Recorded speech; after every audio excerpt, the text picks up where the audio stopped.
All right, so as usual, I want to make a video updating everyone, as well as get into some other, big stuff. Um, Canada is up to 39,238 cases. Alberta, with 1876 dead. Alberta is up to 3,401 cases with 66 dead. The amount of recovered continues to climb too. So although there's competing forces here. The one being we're having a larger number of cases than normal, 306 yesterday, but we're kind of all over the map. We had like 105 a couple days ago, so we're a little all over the map. Like I say, we're having lots of cases, but on the other hand, we're also having lots of recovered cases, and we're also testing a lot of people. We're up, I mean, yesterday we were at like 108, 109,000 people tested, so we tested like 5,000 people yesterday. So, like I say, there's competing forces here. Like I said, the one thing to continue to bring up is that the overwhelming majority of the problems in Calgary and the overwhelming majority of the problems are in pockets of areas. You look at Edmonton, 5 times less cases than in Calgary. So the thing I want to point out here is that the idea that people seem to have is, even though it's not the case, like I say, Saskatchewan's planning to open up in 2 weeks. Um, to me, it boggles my mind why some of these maritime provinces aren't opening up. I mean, I think two of the three maritime provinces haven't had a case in like a week, and Nova Scotia, pretty much all the cases and deaths are coming from care homes. So to me, it makes no sense why every province has to follow the same things. And the big problem too is that the politicians are in a tough spot in that I mean, at least the ones that are actually have their head on straight. I think the Trudeau governments of the world are just using it to abuse power to, create new regulations to implement more socialism, basically. Um, which is why the political divide tends to be more people on the right that lean towards opening it and more people on the left that lean towards not opening things, because right now we're de facto socialist in a lot of ways. I mean, we have a de facto UBI, we have de facto, government control of a lot of government taking over a lot of businesses, stuff like that. You're not allowed to, go, basically you're only allowed to go out if you're working or you're going to get groceries. Basically, if you go out, for walks and stuff, you risk getting ticketed. So depending on where you live, like I say, it all depends. People that literally are, out in the middle of nowhere in parks, and they're probably, literally kilometers away from the nearest person, and yet they're getting ticketed. So again, we're de facto living in a more socialist, totalitarian country, which is, I think, why a lot of these people support that kind of stuff, because they want socialism and they want more authoritarianism. So, um, getting back to the main topic at hand, like I say, Saskatchewan's planning to open things up. Now they have a 5-step plan, so I'm not exactly sure what that entails, but that the start of that plan is starting on the 4th, so about a couple weeks from now. And like I say, to me, it makes no sense why even within provinces, why does Edmonton have to wait till Calgary is ready to reopen? To me, that makes absolutely no sense. I don't see how anyone can possibly argue that Edmonton and Calgary should be under the same rules. Like, there's 5 times more cases in Calgary, and the other problem too is that we don't have to, like, people are so short-sighted and, for lack of a better word, just stupid, that we don't have to have everything completely shut off or everything completely open. There can be an in between. I don't understand why. I mean, again, I think these people kind of just like the more socialism and the more authoritarianism that we're going towards. That's the only reasonable reason why they would believe what they believe. That, and they're sitting around watching the news all day, telling us about how it's doomsday. Um, that kind of stuff. But again, this clearly isn't as bad as what it's being made out to be. And like I say, that's not to say that I support just opening everything right back up, like, just, on a whim. No, we can continue to quarantine old people because they're most at risk, and people, you don't have to go back to work, to give people an option. Hey, if you want to stay home for the next month, go ahead.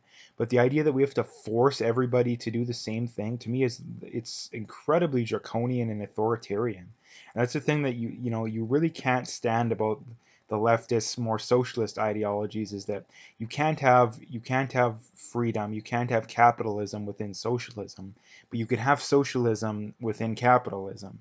And that's the problem. That's the thing that I really can't stand.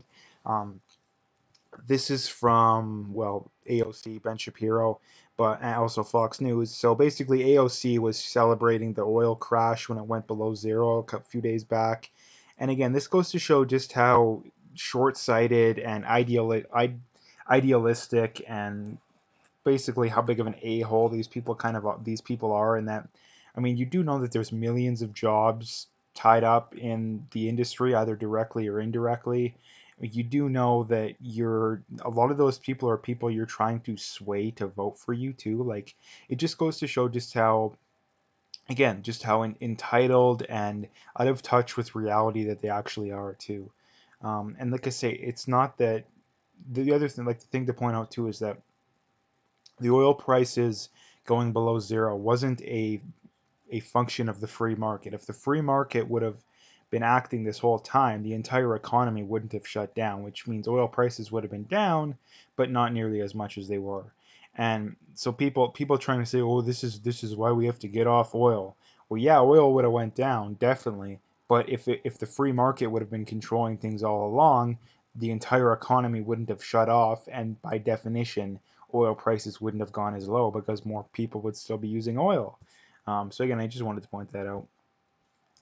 This is from Andy No. He goes on to say two influential Canadian Antifa sites have posted about exploiting the pandemic to kill law enforcement officers in their homes and to sabotage urban infrastructure. And again, we constantly hear about the threat of right wing extremism and all this kind of crap, but yet we have literal left-wing extremists that we know exist. Again, these people like to point out how bad right-wing extremism is, but yet they have hardly any, if any, cases and examples of it. But we have Antifa, which is a much, much bigger organization. I mean, they're technically not an organization; they're more, sub-organizations and sub chapters, whatever you want to call it.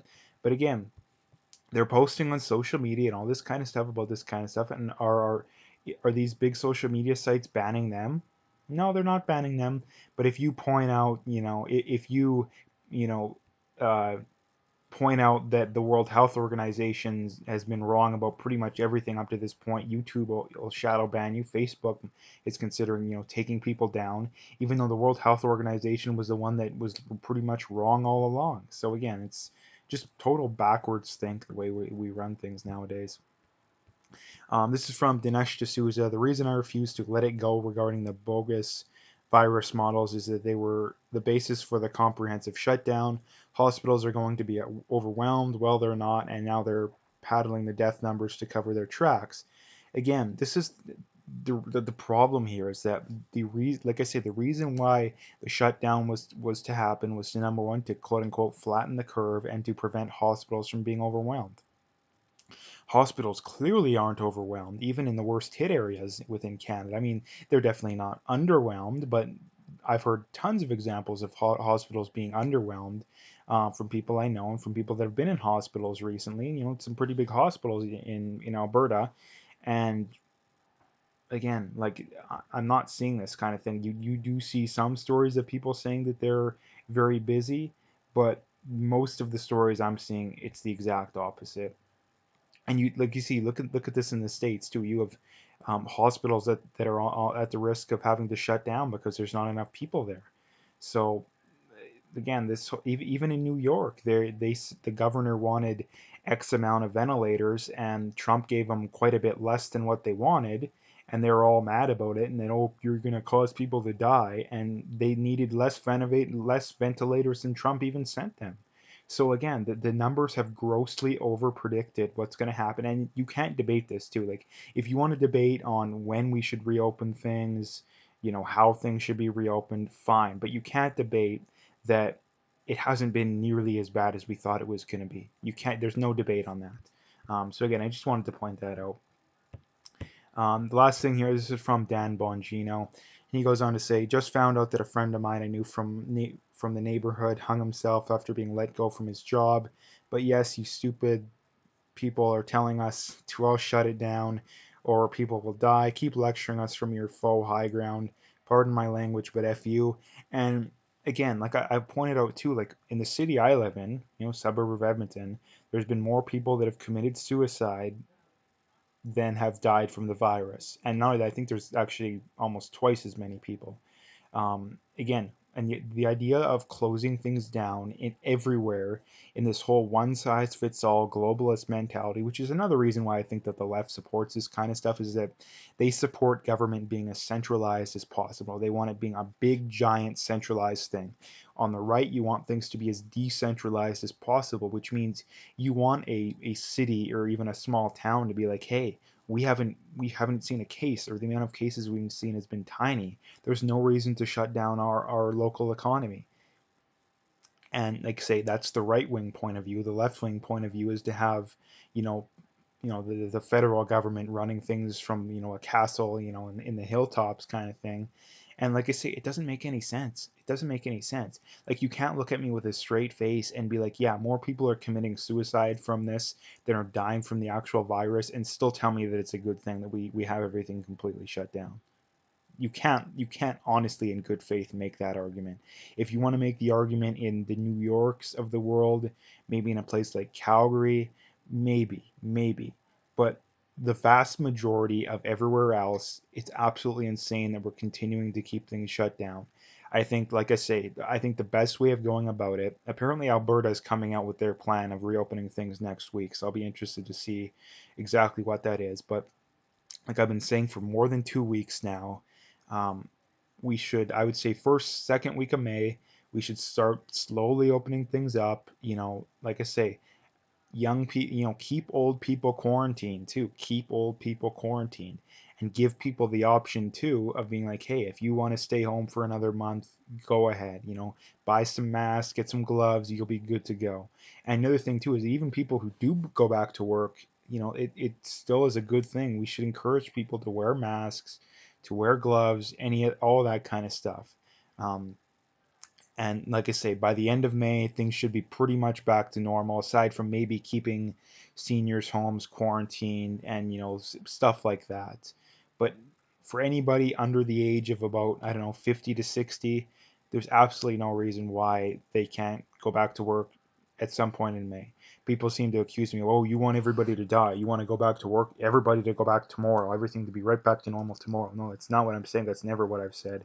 And the fact that people are making that accusation just goes to show that they're just being assholes, to be honest. So, anyway, I'm going to leave it there. If you like the video, make sure to hit that like and subscribe. I do have my email linked in the description. I do have a PayPal also linked in the description. Sorry.